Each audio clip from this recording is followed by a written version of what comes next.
We said there were two ways, though, that we could change our state. One was to change our what now, nice and loud? Or the other is to change our focus.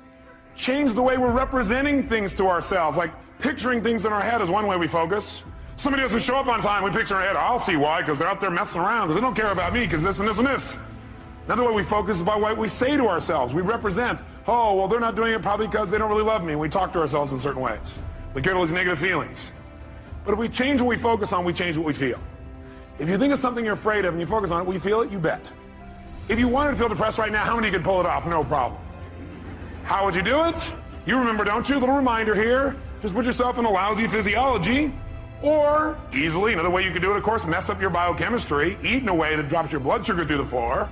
Or else could you pull it off? All you have to do is think of something that once happened that made you feel bad. Something from the past, and remember it again. That seems very intelligent, doesn't it? And feel bad about it once again. Over and over and over and over again. How many of your friends said, yeah, I'm going to this movie, I hate it, sucks, I'm going back there again. You go, how many times have you been to this movie? About 4,000. What would you probably ask them? Why would you go back there? Well, because I have to. Would you believe them? I don't believe you either when you tell me that. But I always believe in you because I know you know better. You don't need to go to those movies anymore. They're a bunch of myths anyway, made by poor directors. Lousy writers, lousy producers. You're a better producer, director, and writer now. You're probably even a better actor or actress. So why not create it the way you want it instead of seeing the same old movies over and over again? Most producers I know don't sit and watch their worst movies over and over and over again and feel bad about them again. What most of them do is they go, that was part of my learning experience.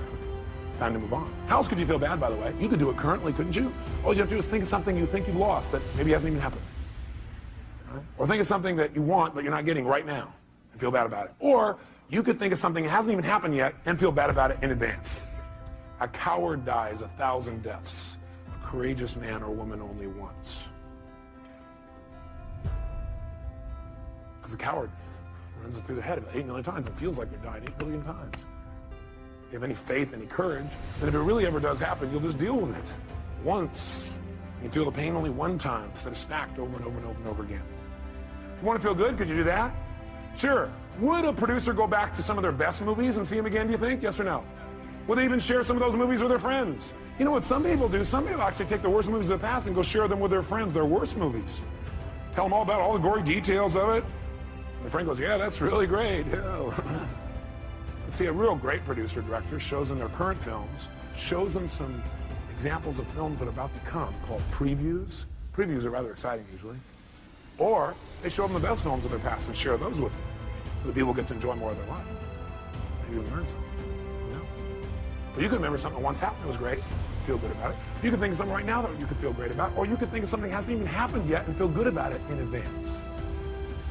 What determines what you focus on, though, is one thing. Questions you ask yourself. Questions you ask yourself determine what you focus on in that moment. What questions you ask are usually controlled by your beliefs.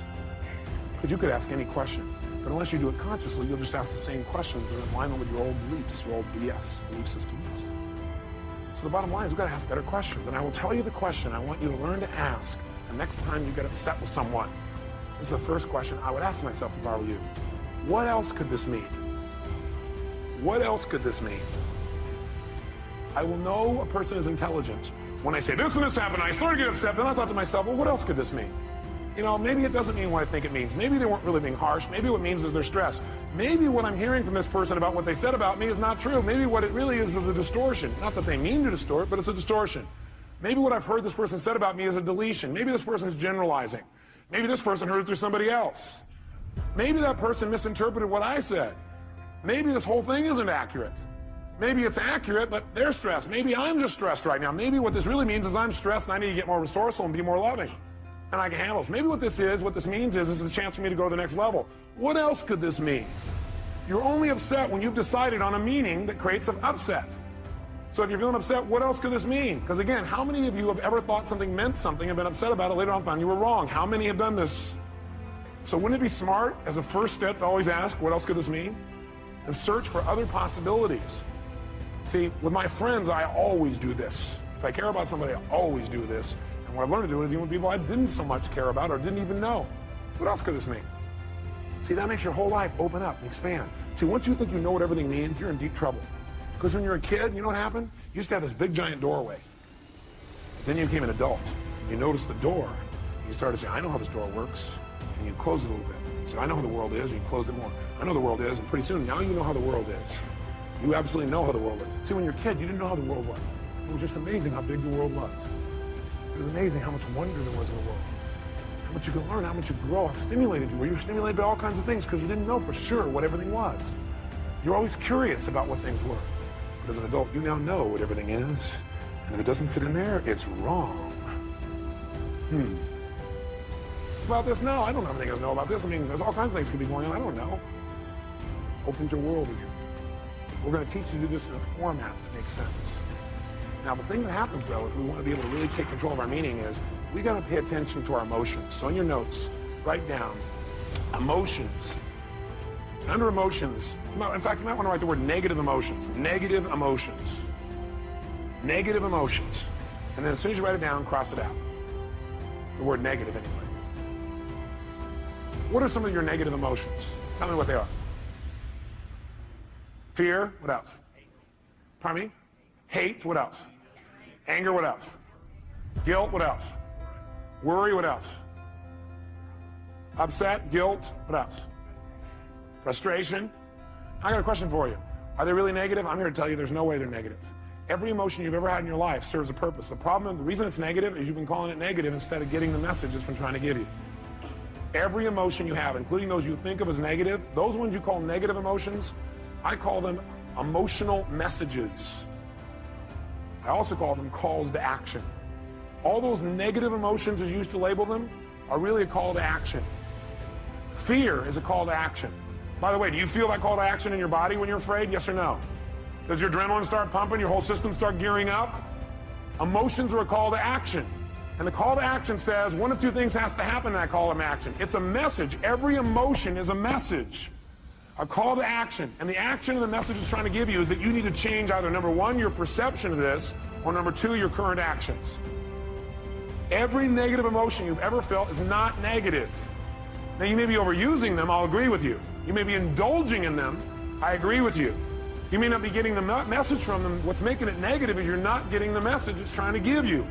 But every emotion, fear, frustration, hate, anger, guilt, all of those emotions are here to serve you if you get quick the message. What most of us do is we just indulge in the emotion.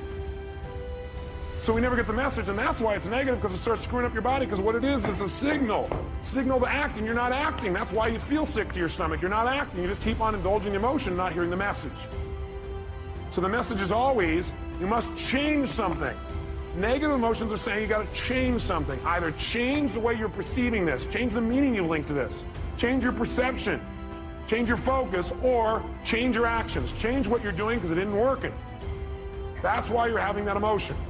Don't make your emotions wrong. Appreciate them. Be grateful for them, but immediately then ask yourself, hey, what's the message that my emotion's trying to give me here? What do I need to change? My perception or my actions? Does this make sense? Yes, no? So then, how do we make use of it? Well, first of all, notice this. How do most of us deal with our emotions? Well, most of us deal with our emotions by suppressing them. In fact, before you write that down, actually, I put over here 4 ways to deal with emotions. 4 ways we deal with emotions. I think the number one way most people deal with their emotions is they try to avoid them. By the way, how effective is that? No. You might do it for a moment or two, but most people, they just try to avoid feeling. Isn't that true? People who don't like to feel negative feelings are so afraid of negative feelings, they try not to feel any feelings. Now, if you don't feel any feelings, you really are going to have some pain. Because that's what life is for. Part of the juice of life is expressing and feeling. And sometimes people have so much pain, they say, I don't want to feel anything. It never works, because eventually it comes out anyway. And then you feel bad about never having felt bad. You feel bad about the fact you didn't feel good. You have a sense of loss because you didn't feel things. Second way people try and deal with their emotions is they endure them. They're going to grunt it out. I'm going to endure these. I'm going to make it through this. I'll hang on to this. And again, this doesn't work. Now, they may try and disassociate after a while here again, or they may try and suppress the emotion.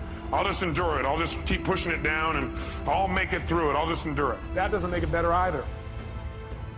third way, what some people do, I don't know if you've ever seen this happen, I'm sure you've never done this. People compete to see who feels the worst. Some people do is they keep track of their emotions so they can share them with other people and compete. So somebody says, oh man, I feel like hell. Oh, you feel like hell. Let me tell you how I feel. You think you got a problem, let me tell you my problem. You think you got the biggest problem, check out my problem. It stands out to here.